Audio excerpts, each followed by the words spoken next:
Ngara numida weram phongkhiba panam pause adugi maruoiba pau khara khangasaraga miyamda khudo tomjige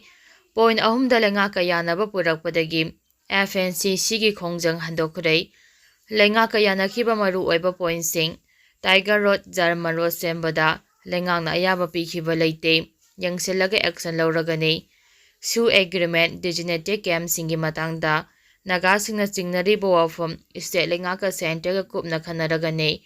Poppy thaba mafamsing amuk hana survey tawduna manghanbagi thabak chatharagani Foothill Naga Coordination Committee FNCC amasung Manipur lenga anigi marakta yanaba purakpadagi July 19 dagi Naga area da kuki sangba tingbagi khongjang changsilamba adu handokhrei Manipur lenga ki makedagi FNCC da wari sananaba khangalakpadagi ngasi nungthil pung 3 tabada FNCC gi mhikangu amaga Manipur lenga ka secretariat South Block ta leiba Commissioner Home and Ashok Kumar gi office da wari sanabada nakal anigi marakta yasinaba ama purakpa ngamkhibani Manipur lenga ki maikeda Commissioner M Secretariat Home and Ashok Kumar aduga FNCC gi maikeda Joint Draft Council gi General Secretary Dr. Aku Newmi FNCC gi Secretary B. Robin Kabui Tangkul Naga Police Coordination gi nomination Convener Nelson Chitung amasung Kabru Range Riangmai Women's Union gi co-convener CS Wuriyang Jiluna puna khoyek piduna thadorakpa seol amada FNC sina taliba demand ga mari lenana point ahum da nakal anigi marakta yasinaba purakpa ngamkhe nakal anigi marakta ahanba oina yanakhiba wafamde Tiger natraga Jaraman Road kauba lambi ama semnabagi matangda state lenga ki makedagi ayaba pikhiba leite asigoma elegant construction amadi tholeba maming asigi matangda kumna yangsilaba matung chapchaba legal action lawgani amadi thabak asida ayaba piro habasini ani suba yanakhiba wafamde Foothills area da lairiba naga singna nungaitriba chingnariba su agreement designated camp sing asina chingba wafam ase state lengangna su haksina lawbaga loinana athuba matamda masigi matangda Government of India ga wari sanaragani haina lengaki makedegi thajaba pikhibani aroiba amadi ahumsuba pointna nagagi lamda illegal oina poppy pambising thajilakle haba wafam asini illegal oina poppy pambising thabagi thabak chathare haba wafam asina kala animakna yanabaga loinana NDPS Act amasung PIT NDPS Act ki makhada state lengang illegal oina poppy pambi thariba singi mathakta akan ba action lokhalle lengaki war on drug ki makhada state lengang poppy amadi ganja thaba sing lemna tharoi habagi thajaba piraduna illegal poppy plantation tawba sing state police amasung NCB gumna central agency na yanthatuna manghanbagi thabak sathare adabu masigi mathakta state asida poppy amadi ganja thaba mafam sing survey tawbaga loinana manghanbagi thabak sathagani habagi thajaba lengaki makedegi thamke mathaki wafam sing asida nakal anigi marakta yanaba purakpadagi khudaktagi FNCC na jangsilamba broadcast agitation hangdokpa haina su yanakhi makha tarakpa pawda thadau impi Manipur gi thawong kuki impi na pendre kuki lucingba singi ayaba yauduna thabak torakpa sing kuki gi yeknabani lawgani kuki impi thadau impi Manipur team gi miyoi taraga tarukna saba mehit kangu ama handak imphal da chatuna maitei CSO singa unaduna wari sanakhiba adubu kuki impi Manipur na kana yaningdaba phongdorakle kuki impi Manipur na thadorakpa cheol amada legitimate oiba kuki lucingba singi ayaba yauduna thadau impi Manipur amasung lanai miyoi singna traga antaiti amatana kuki miyamgi mihutchinaba honaraklabadi makhoiba kuki miyamgi yeknabani hana lawgani hairi Pistoki mingda haujiki oiriba matam amadi fibam alsida imphalda chapa haibasi serious oiba question amani madamde kuki misa miyoi kaya hauji awaba kaya mayoknari miyoi kaya na mayum leitana relief camp singna changjafam lawduna leidi amadi miyoi kaya hatpi khrei punamak asigi asu moel fangnaba apunbagi pangal sagakadaba matam asida unauthorized oiba maungda dialogue chathanaba hotnaba asi asuma khongthang amanati hairi tokhai tabagi wakhal leiba miyoi miyamgi thajaba hapa miyoi amadi masana masabu luchingbane haiba miyoi natraga mihu singna kaidawnungda ingtapa purakpa ngamgadaba natte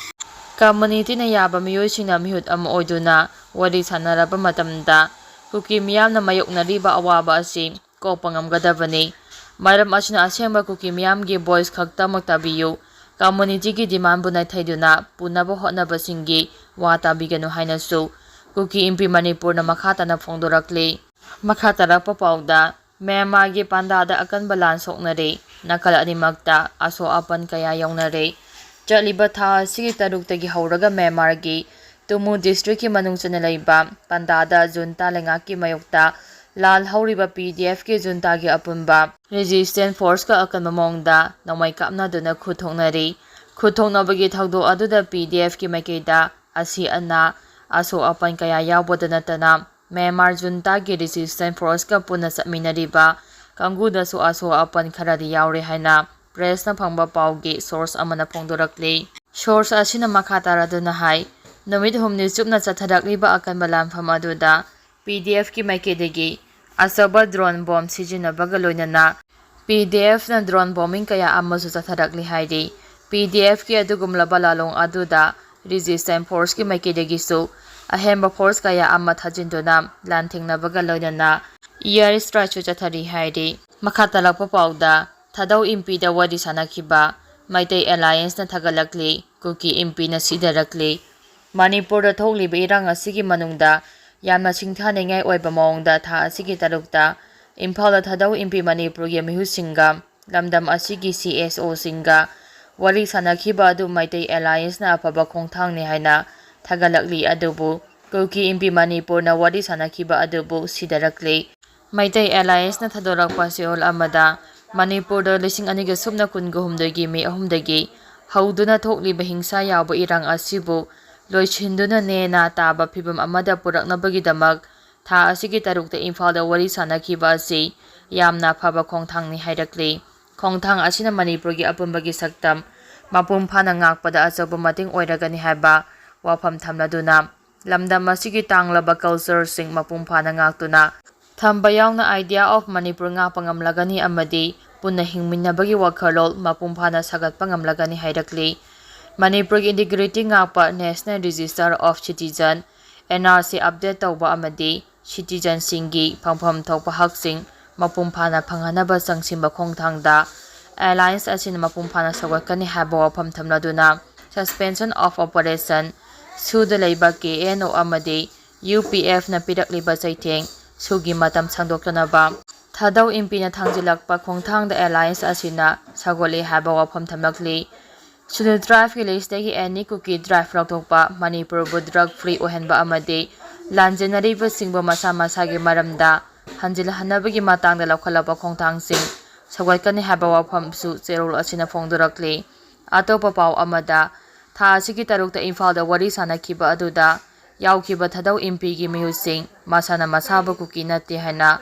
ꯍꯥꯏꯖꯕ ꯃꯤꯑꯣꯏꯁꯤꯡꯅ ꯍꯥꯏꯅ ꯀꯨꯀꯤ ꯏꯝꯄꯤ ꯃꯅꯤꯄꯨꯔꯅ ꯐꯣꯡꯗꯣꯔꯛꯂꯤ꯫ ꯀꯨꯀꯤ ꯏꯝꯄꯤꯒꯤ ꯆꯦꯔꯣꯜ ꯑꯃꯅ ꯍꯥꯏ ꯃꯈꯣꯏꯁꯤꯡ ꯑꯁꯤ ꯀꯨꯀꯤ ꯃꯤꯌꯥꯝꯒꯤ ꯌꯦꯛꯅꯕꯅꯤ꯫ ꯀꯨꯀꯤꯁꯤꯡꯅ ꯆꯪꯁꯤꯜꯂꯤꯕ ꯈꯣꯡꯖꯪ ꯑꯁꯤꯕꯨ ꯀꯔꯤꯁꯨ ꯂꯩꯇꯅ ꯈꯟꯗꯨꯅ ꯃꯤꯌꯥꯝꯕꯨ ꯅꯝꯊꯥꯛ ꯇꯧꯕ ꯃꯤꯑꯣꯏꯁꯤꯡꯅꯤ꯫ ꯊꯥꯗꯧ ꯏꯝꯄꯤ ꯃꯅꯤꯄꯨꯔꯒꯤ ꯃꯤꯍꯨꯠꯁꯤꯡ ꯑꯗꯨꯅ ꯀꯨꯀꯤ ꯃꯤꯌꯥꯝꯒꯤ ꯃꯤꯡ ꯁꯤꯖꯤꯟꯅꯗꯨꯅ ꯃꯤꯌꯥꯝꯒꯤ ꯃꯥꯌꯣꯛꯇ ꯊꯕꯛ ꯇꯧꯕ ꯑꯁꯤꯃꯛ ꯌꯥꯝꯅ ꯂꯥꯏꯕꯛ ꯊꯤꯕꯅꯤ ꯍꯥꯏꯕ ꯋꯥꯐꯝ ꯊꯝꯂꯗꯨꯅ ꯍꯥꯏꯔꯤꯕ ꯃꯤꯑꯣꯏꯁꯤꯡ ꯑꯁꯤ ꯃꯃꯥꯡꯗꯒꯤ ꯍꯧꯅ ꯑꯗꯨꯃꯛ ꯀꯨꯀꯤꯁꯤꯡꯒꯤ ꯃꯥꯌꯣꯛꯇ ꯋꯥ ꯉꯥꯡꯗꯨꯅ ꯂꯥꯛꯂꯕꯅꯤ ꯍꯥꯏꯕ ꯋꯥꯐꯝ ꯊꯝꯂꯛꯂꯤ꯫ ꯏꯔꯥꯡ ꯑꯁꯤꯅ ꯃꯤꯑꯣꯏ ꯀꯌꯥ ꯑꯋꯥꯕ ꯆꯩꯊꯦꯡ ꯐꯪꯂꯤꯉꯩꯗ ꯄꯤꯁ ꯇꯣꯛ ꯍꯥꯏꯅ ꯊꯥꯡꯖꯤꯜꯂꯛꯂꯤꯕ ꯈꯣꯡꯊꯥꯡ ꯑꯁꯤ ꯇꯔꯥꯏꯅ ꯂꯧꯕ ꯆꯨꯝꯂꯣꯏ ꯍꯥꯏꯕ ꯋꯥꯐꯝ ꯊꯝꯂꯗꯨꯅ ꯈꯣꯡꯊꯥꯡ ꯑꯁꯤꯅ ꯑꯄꯨꯟꯕꯒꯤ ꯁꯛꯇꯝꯗ ꯁꯤꯡꯅꯔꯛꯀꯅꯤ ꯍꯥꯏꯕ ꯋꯥꯐꯝꯁꯨ ꯀꯨꯀꯤ ꯏꯝꯄꯤ ꯃꯅꯤꯄꯨꯔꯅ ꯊꯥꯗꯣꯔꯛꯄ ꯆꯦꯔꯣꯜ ꯑꯁꯤꯅ ꯐꯣꯡꯗꯣꯔꯛꯂꯤ꯫ ꯃꯈꯥ ꯇꯥꯔꯛꯄ ꯄꯥꯎꯗ ꯐꯨꯔꯨꯞꯁꯤꯡꯒꯤ ꯃꯔꯛꯇ ꯌꯥꯅꯗꯕꯒꯤ ꯑꯊꯤꯡꯕ, ꯑꯊꯤꯡꯕꯒꯤ ꯃꯥꯌꯣꯛꯇ ꯑꯊꯤꯡꯕ, ꯂꯩꯉꯥꯛꯀꯤ ꯊꯧꯁꯤꯜꯒꯤ ꯃꯥꯌꯣꯛꯇꯁꯨ ꯑꯊꯤꯡꯕ, ꯕ꯭ꯂꯣꯀꯦꯠ ꯂꯥꯛꯀꯗꯧꯔꯤ꯫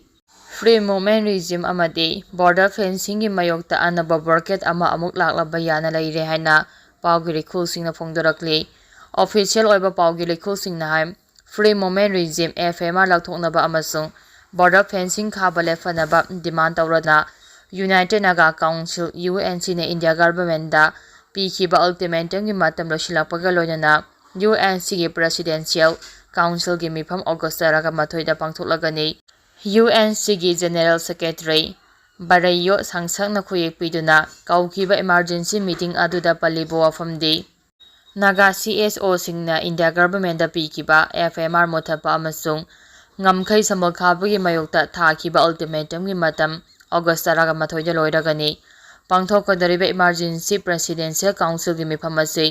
ꯌꯥꯝꯅ ꯑꯔꯨꯕ ꯃꯤꯐꯝꯅꯤ ꯑꯃꯁꯨꯡ ꯏꯟꯗꯤꯌꯥ ꯂꯩꯉꯥꯛꯅ ꯗꯤꯃꯥꯟꯗꯁꯤꯡ ꯑꯁꯤ ꯄꯤꯔꯛꯇ꯭ꯔꯕꯗꯤ ꯀꯔꯤ ꯇꯧꯒꯗꯒꯦ ꯍꯥꯏꯕ ꯈꯟꯅꯒꯅꯤ꯫ ꯃꯤꯐꯝ ꯑꯁꯤꯗ ꯇ꯭ꯔꯥꯏꯕꯦꯜ ꯍꯣꯍꯣ ꯈꯨꯗꯤꯡꯃꯛꯅ ꯁꯣꯏꯗꯅ ꯁꯔꯨꯛ ꯌꯥꯒꯗꯕꯅꯤ ꯑꯃꯁꯨꯡ ꯃꯤꯐꯝ ꯑꯁꯤ ꯁꯦꯅꯥꯄꯇꯤꯗ ꯂꯩꯕ ꯑꯣꯜ ꯃꯥꯟꯗꯦ ꯃꯥꯔꯀꯦꯠ ꯁꯦꯅꯥꯄꯇꯤ ꯍꯦꯗꯀ꯭ꯋꯥꯔꯇꯔꯗ ꯅꯨꯃꯤꯠ ꯑꯗꯨꯒꯤ ꯑꯌꯨꯛ ꯄꯨꯡ 12ꯗꯒꯤ ꯍꯧꯒꯅꯤ ꯍꯥꯏꯈꯤ꯫